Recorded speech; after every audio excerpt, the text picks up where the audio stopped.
So you're thinking about selling your investment property here in Boston. In this video, I'm going to show you why you should hire an experienced agent versus an inexperienced agent. And if you want to make a couple $100,000 more, continue watching the video.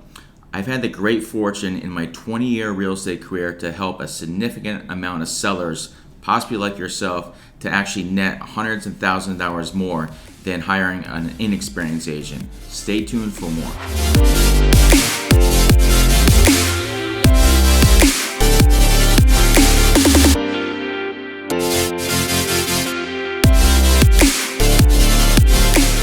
If this is your first time to my channel, please hit subscribe, and if you want to be up to date with the Boston real estate market, click the little bell and you'll be the first to know what's going on in the Boston real estate market. I'm Brian Gagnon with Coldwell Banker, and I get calls, texts, DMs every single day, like people like you.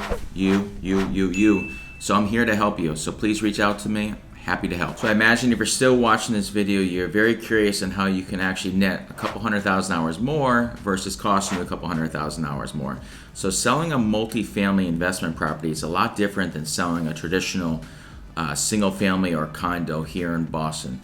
First, as a seller, you and I would meet and we'd either walk the property, or if you're out of state, I would definitely want to walk the property.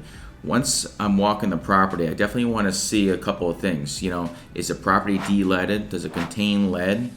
Are the common hallways, do they contain hardwire smoke detectors, or are they battery operated? Very important, because that could cost you a couple $1,000s more after right before closing, because it's very important that the common hallways in Massachusetts are hardwired. You want to make sure that the meters are all separated. The last thing you want to do is accept an offer and find out that the meters are not separated, and this would perhaps cost a potential offer or buyer from walk-in, because ideally they'd want all the meters separated. That includes the gas. Water's okay, but usually the gas and the electric panels. Then the basement. A lot of times in the basement is flooded with either personal belongings, leftover debris, or tenant stuff. So you want to make sure that that's all noted during the walkthrough. So when selling and marketing an investment property, a 3-family or 2-family, it's always best, let's say it's a 3-family, to have at least one unit vacant so you can not annoy and disturb the tenants. However, if it's fully occupied, it's no problem either, but you just have to coordinate group showings with the tenants. When you're dealing with one, usually when I deal with one vacant unit, I do the group showings just for the vacant unit, and if there's interest, then we'll schedule a second showing so they can see the second and third unit. Now, as an investment, if you're comparing an occupied property versus a vacant property, it's two different things. So when you have an occupied property, you're dealing with the tenants. So you have to know the leases, the terms, the fair market rent, all the tenant laws. You want to know the cap rate on what the investor can the rate of return, what they can make. And then when selling to other agents or other buyers, location is very important. You want to know what's going up, what's coming on in the area, so you can market the property for a future investment. Also, you want to know your condo comps as well, because a lot of 3-families down the road or short term, a lot of potential buyers want to convert them to condos. So you want to know the potential fair market condo conversion rate is, so you can help to upsell that to any potential buyers or the real estate agents. And then, if the condition is not ideal, you want to know how much it's going to cost to convert them into condos.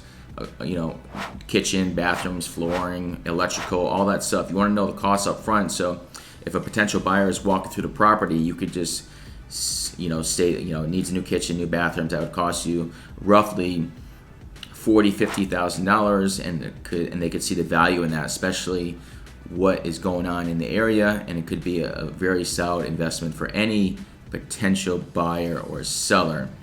Now, once we sign the listing contract, let's talk about marketing. So once we market, we always do a pre-market. We show it either off-market, depends on the seller is open to accepting any off-market deals, or we just broadcast it to all the top agents around Boston that we have a hot investment property coming to market. And then obviously, I always, as a listing agent, I always list on a Monday. I always coordinate with the tenants on when the group showings will be. It's very important that the listing agent establishes a great rapport with the tenants, because the tenants could be a pain in the butt if they are not on the same page with the listing agent. So whenever I list multifamilies, I always try to get on the tenant's good side and coordinate what times work best for them, so I'm not an inconvenience for them during their schedule. So usually group showings, small group showings, it could be 30 minutes to an hour throughout the week that it's convenient for the tenants to show them these properties. Now the great news is, once we do a group showing, we get a great offer. We obviously, if the seller is willing to accept, we accept, and then we move on to coordinating closing time. Now, closing time, as soon as we have an accepted offer, is very important that we schedule a smoke inspection here in Boston, because smoke inspections for 3 families could be very difficult. Like I mentioned in the past, if you need to wire the whole common hallways, you need to get a licensed electrician to pretty much install electrical, redo the whole common hallways for electrical to support the hardwire smoke detectors. So that could cost you anywhere between, I've seen it from $3,000 to $15,000. So you don't want that hidden cost to any potential seller after the offer deadline. And this would be up to the seller to provide a pass and smoke certificate to any potential buyer in the state of Massachusetts. And then once we pass the smoke, you usually order the final water like a week before closing, and then you want to start coordinating what's left over in the basement. Obviously, according to the purchase and sale, what was in the purchase and sale, but you want to make sure that any leftover debris is removed and what belongs to what tenants. So this is really the basic principles and overview on what sellers do to get the most amount of money. So once we close, and you're excited, you made a couple $100,000, you can either invest in another property, do a 1031 exchange, or simply cash out.